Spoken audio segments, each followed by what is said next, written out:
BNP আর India বোঝাপড়া হয়ে গেছে। কি হয়েছে সেই বোঝাপড়ায়?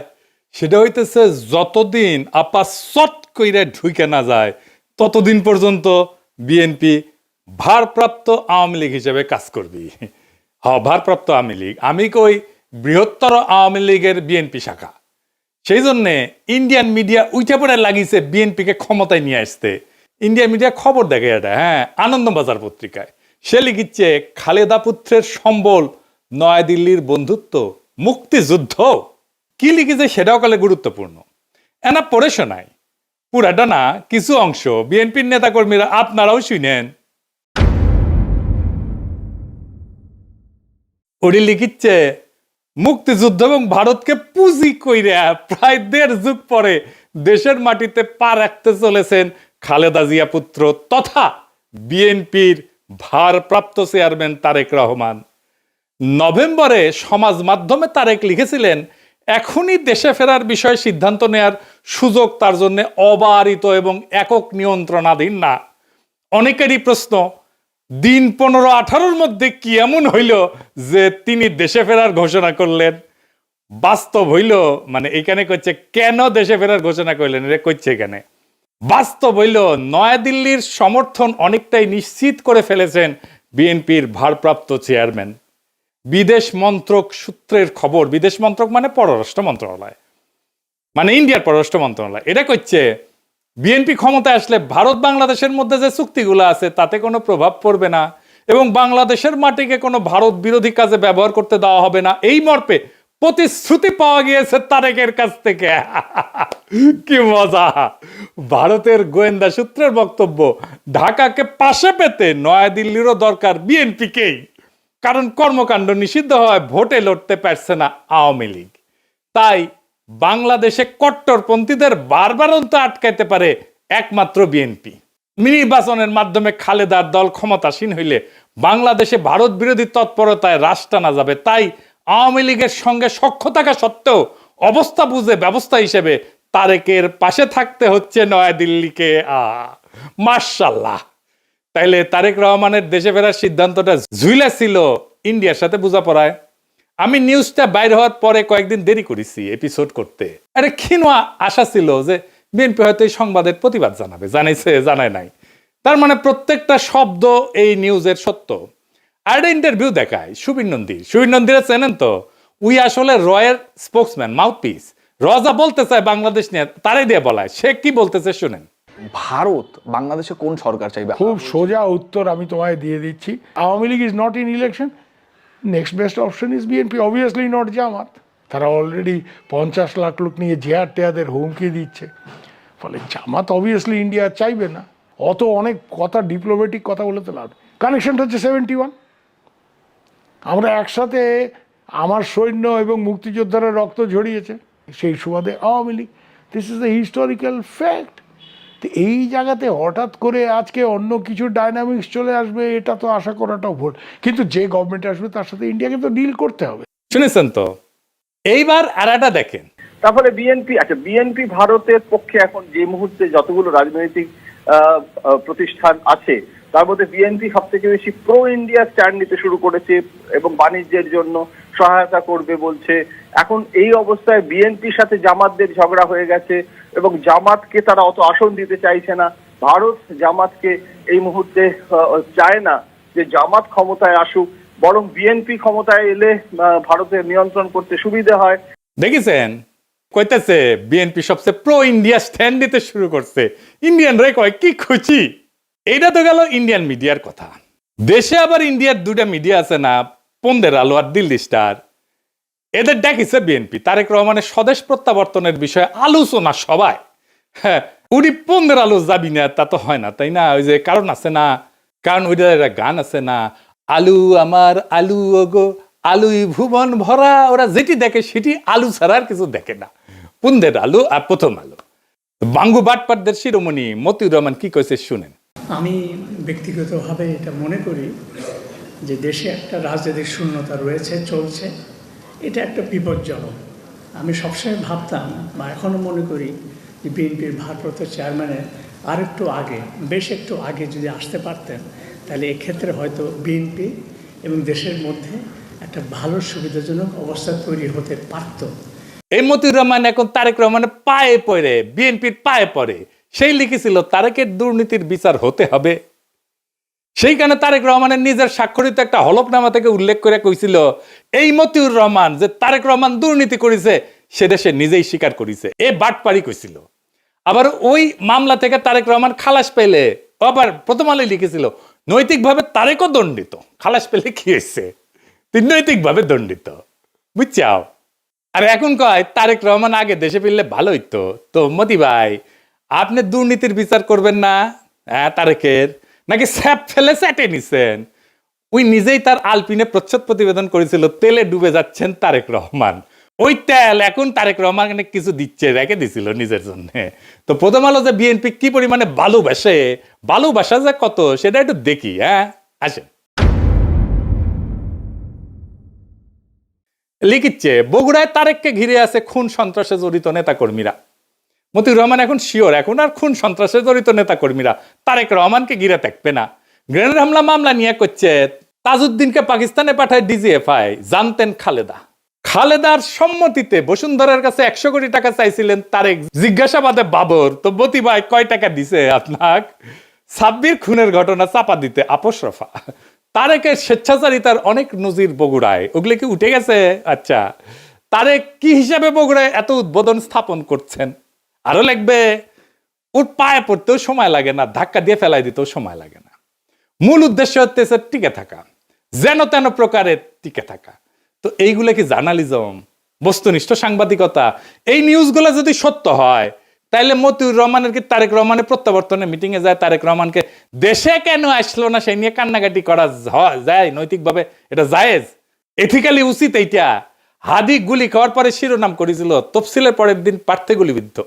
হাদির নামটা পর্যন্ত লেখে নাই। এতই ঘৃণা একজন মাদ্রাসা পড়ুয়া তরুণ প্রতিশ্রুতিশীল রাজনৈতিক নেতার প্রতি। এই যে প্রথম আলোর মজলুম ঘৃণা আর তেলা মাথায় তেল দেওয়া, এটা কি বার্তা দেয়? বার্তা দেয় এটাই যে আপনি শক্তের ভক্ত, নরমের জম। তাইলে তো আপনার সাথে গায়ের জোর দেখাবেই মানুষ, গায়ের জোরেই কথা কবে মানুষ। আরেক মাল আছে মাহফুজানন্দ প্রভুপাদ, সে কয় 53 বছরে নাকি সংবাদ মাধ্যমে আগুন দেওয়া হয়নি, ওই চান্দের দেশে আসিল। বাংলাদেশের 53 বছর বয়সে কোনো মিডিয়ার অফিস আগুন জ্বালানো হয় নাই।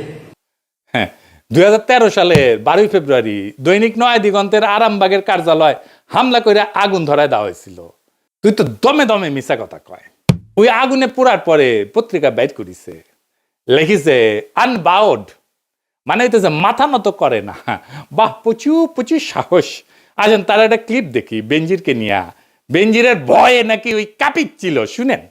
আমরা কিন্তু এই যে আইজিপি বেনজিরের যে তার যে কুকর্ম আমরা কিন্তু মিডিয়াতে জানতাম, কিন্তু রিপোর্ট করতে সাহস পাইনি। আপনি হয়তো কিছু করতেন না, সরকার হয়তো কিছু করতো না, বাট ওই ধরনের একটা পাওয়ারফুল আইজিপি সে তো একটা সাংবাদিকরা কি না করতে পারত। শুনিছেন কত বড় সাহস? মাইনে নিলাম যে ওই ভিতু, তো তাইলে কি ওই পত্রিকার স্লোগানে journalism without fear or favour লেখার নৈতিক অধিকার আছে? মানে মাহফুজা নাম, আপনার লজ্জা নাই? আপনি তরুণদের কি শিখাইতেছেন? আপনার লজ্জা লাগে না এত ভণ্ডামি করতে? ভণ্ডামির তো মাত্রা আছে। আবার ক্রিটিক্যাল জার্নালিজম করার কথা কয়। ক্রিটিক্যাল জার্নালিজম বুঝে ডিজিএফ এর সাথে আন্ডারস্ট্যান্ডিং করে জার্নালিজম করেছে। এই যে তাসনিম খলিলি কয়ে দিছে ডিজিএফ এর দেওয়া নিউজ ভেরিফাই না করে ছাপাইছে, আবার পরে স্বীকারও করেছে এটা তো ভুল ছিল। তুমি যদি আমাকে জিজ্ঞেস করো আমার সাংবাদিক জীবনে, এডিটরের জীবনে ওটা হচ্ছে একটা বিরাট ভুল। আমি ভুল করেছি। ওই সময় ডিজিএফআই এর দেওয়া নিউজ আমার ছাপানো উচিত হয়নি।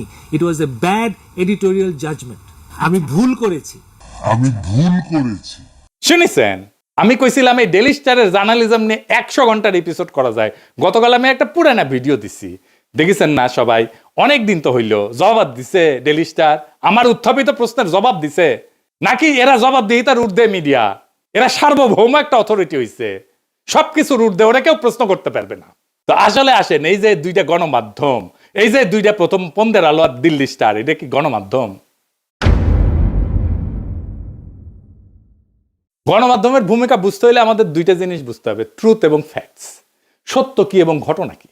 ফ্যাক্টস হইতেছে মানে ঘটনা হইতেছে আমরা পরিষ্কার যেটা দেখছি হাদিস জানা যায় লাখ লাখ মানুষ হয়েছে না, 10 থেকে 15 লাখ মানুষ হয়েছে, আমরা সবাই দেখছি কয়েকদিন আগের ঘটনা।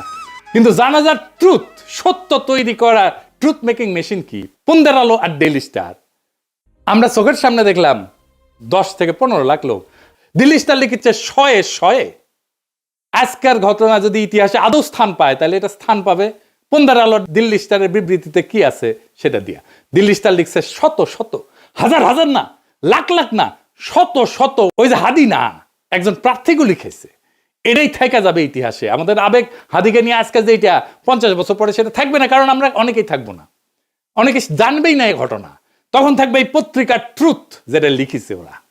পুন্দের আলো আর দিল্লি স্টার কোনো মিডিয়া প্রতিষ্ঠান নাই, এগুলো হইতেছে জনগণের যে কর্মকাণ্ড, আমাদের যে পাবলিক রেকর্ড, এগুলোর কাস্টোডিয়ান। আমাদের দৈনিক, আমাদের যে বাস্তবতার উপাখ্যান, এইটা রচনা করে পুন্দের আলো আর দিল্লি স্টার। এটার একটা শক্তিশালী প্ল্যাটফর্ম। তাদের মতো করে যেইটা পুন্দের আলো আর ডেইলি স্টারের নিজের চিন্তার, নিজের জগতের বাইরে, সেটাকে সে বাদ দিয়া দেয়। হাদি নামি আসে না, প্রার্থী হইয়া যায়। শয়ে হয় মিলিয়নের বদলে। এইভাবে সত্য নির্মাণ করে এই মিডিয়াগুলা। সত্য কিন্তু কখনো নিরপেক্ষ না, সত্য সবসময় একটা মতাদর্শিক নির্মাণ।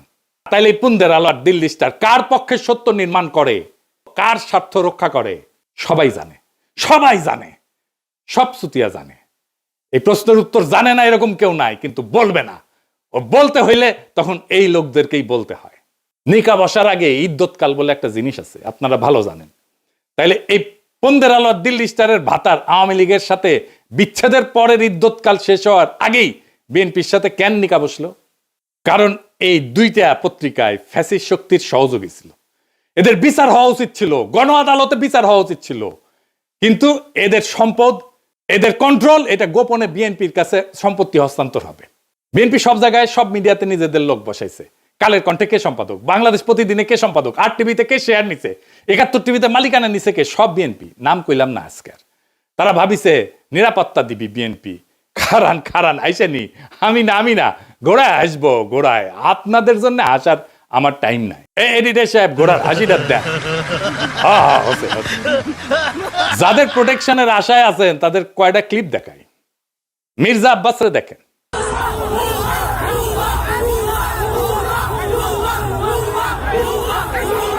দেখেছেন ভুয়া স্লোগান তারে দেখা। এবার দেখেন হাদির জানাজায় সালাউদ্দিন সাহেব গেছে, তারে কি বলে পাবলিকে।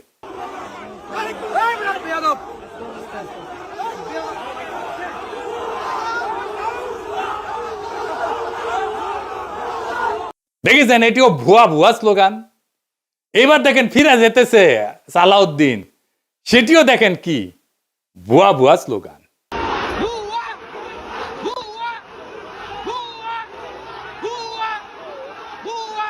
মির্জা ফখরুল চালাক মানুষ, জানাজার আগে কইছে আমি অসুস্থ, আমি যাবো না। সত্যি অসুস্থ কিনা আল্লাহ জানেন। বিএনপি শীর্ষ নেতাদের প্রতি জনগণের অনাস্থা আর অশ্রদ্ধা কোন জায়গায় গেছে দেখেন। এরা ইলেকশনে জিতবে কি মনে হয় আপনাদের?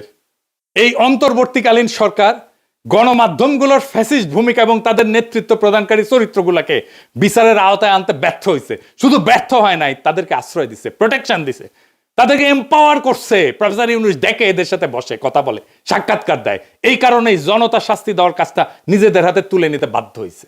হাদির জানাজা প্রমাণ করছে জুলাইয়ের আগুন নেভে নাই, বিপ্লবী ছাত্র জনতা ঘরে ফিরে যায় নাই। জুলাই বিপ্লবকে এই জন্য হয়েছিল যে এক ফ্যাসিস্ট শাসকের জায়গায় আর একটা ভারপ্রাপ্ত ফ্যাসিজম বসবে। আওয়ামী লীগের জায়গায় ভারপ্রাপ্ত আওয়ামী লীগ হয়ে বসবে বিএনপি, যার গ্যারান্টার হবে নয়াদিল্লি। সেই জন্য তো হয় নাই। কিন্তু বিএনপি কি করলো? তারা বিপ্লবের আগুনকে নেগোসিয়েশনের কয়লায় ফেলে দিল, ক্ষমতার কয়লায় ফেলে দিল। তারা ছাত্র জনতার রক্তকে জিও পলিটিক্যাল কারেন্সি বানালো। এইটাতে বিএনপি শেষ হয়ে যাবে। এই দেশের মানুষ একটা জিনিস সহ্য করতে পারে না, সেটা হইতেছে বেইমানি। বিএনপি জনতার সাথে, শহীদের রক্তের সাথে বেইমানি করছে, বিপ্লবের সাথে বেইমানি করছে। আওয়ামী লীগ ক্ষমতায় ছিল ইন্ডিয়ার জোরে, এখন বিএনপি ক্ষমতায় আসতে চায় ইন্ডিয়ার সাথে বোঝাপড়ায়। দুইটারই একই রোগ, শুধু উপসর্গ বদলাইছে। আর মানুষ সেটা বুঝে গেছে। হাদির জানাজায় প্রমাণ করছে জুলাইয়ের আগুন নেবে নাই, ছাত্র জনতা ঘরে ফিরে যায় নাই। ওরা কাউকে ম্যান্ডেট দেয় নাই, না ভারতকে, না বিএনপিকে, না মিডিয়ার সত্য বানানোর মেশিনকে। এই কারণেই কইতেছি বিএনপির পরাজয় আসবে ভোটের দিন না, পরাজয় শুরু হয়ে গেছে নৈতিক জায়গা থেকে। যেই দল বিপ্লবের সঙ্গে বিশ্বাসঘাতকতা করে সেই দল ক্ষমতায় যাবে না, গেলেও টিকে থাকতে পারবে না। ক্ষমতায় যাক বা না যাক, ইতিহাস তাকে ক্ষমা করবে না।